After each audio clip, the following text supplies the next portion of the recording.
ഓണക്കാലത്ത് ആരംഭിച്ചിട്ടുള്ള കാർഷിക ചന്തകൾ കർഷകർക്കും ഉപഭോക്താക്കൾക്കും ഒരുപോലെ പ്രയോജനം ചെയ്യുകയാണ്. കർഷകരിൽ നിന്ന് നേരിട്ട് കൃഷി വകുപ്പ് വിപണി വിലയേക്കാൾ 10% വില നൽകി സ്വീകരിക്കുന്ന കാർഷികോൽപ്പന്നങ്ങൾ 30% സബ്സിഡി നൽകിയാണ് ഉപഭോക്താക്കൾക്ക് വിൽക്കുന്നത്. സപ്ലൈകോയും കൺസ്യൂമർ ഫെഡും മാത്രമല്ല, കൃഷി വകുപ്പും ഓണക്കാലത്ത് വിപണിയിൽ ക്രിയാത്മകമായി ഇടപെടുകയാണ്. 20% വിലക്കുറവിലാണ് ഓരോ ഭക്ഷ്യവസ്തുക്കളും കൃഷിവകുപ്പ് കാർഷിക ചന്തകളിൽ നിന്നും ലഭിക്കുന്നത്. ഉദാഹരണമായി, കേരളത്തിന്റെ വിവിധ ഭാഗങ്ങളിൽ നേന്ത്രക്കുല, ഏത്തക്കുല എന്നിങ്ങനെ വിവിധ പേരുകളിൽ അറിയപ്പെടുന്ന ഉപ്പേരിക്കും കറിക്കും ഉപയോഗിക്കുന്ന പച്ചക്കായുടെ കാര്യമെടുക്കാം.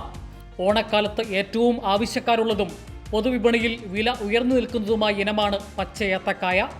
ഓണവിപണി സജീവമാകുന്നതിന് മുമ്പ് കഴിഞ്ഞ ആഴ്ചകളിൽ 60 മുതൽ 65 രൂപ വരെയാണ് വിവിധ മാർക്കറ്റുകളിൽ വിൽപ്പന വില.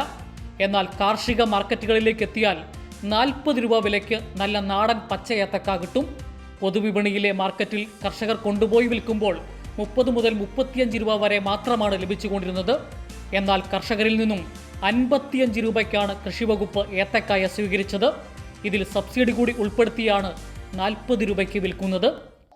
അപ്പോൾ നമ്മൾ പൊതു വിപണിനേക്കാളും നമ്മൾ ഹോൾസെയിൽ പൊതു വിപണിനേക്കാളും 10% ലോക്കൽ വെറൈറ്റീസ് ആണെങ്കിൽ 10% പൈസ കൂട്ടിയെടുത്തിട്ട് 30% കുറച്ചാണ് നമ്മൾ ഗുണഭോക്താക്കൾക്ക് കൊടുക്കുന്നത്. അതുകൊണ്ട് തന്നെ അവർക്ക് 20% വ്യത്യാസം അപ്പോൾ തന്നെ കിട്ടുകയാണ്. അത് തന്നെ വിപണിയിൽ അത് പ്രതിഫലിക്കും നല്ല രീതിയിൽ.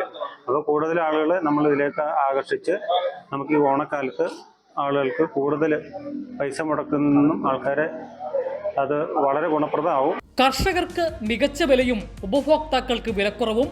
ഈ ഓണക്കാലത്ത് എല്ലാവരും സന്തോഷത്തിലാണ്. ഓണാശംസകളോടെ കൈരളി ന്യൂസ്, ഇടുക്കി.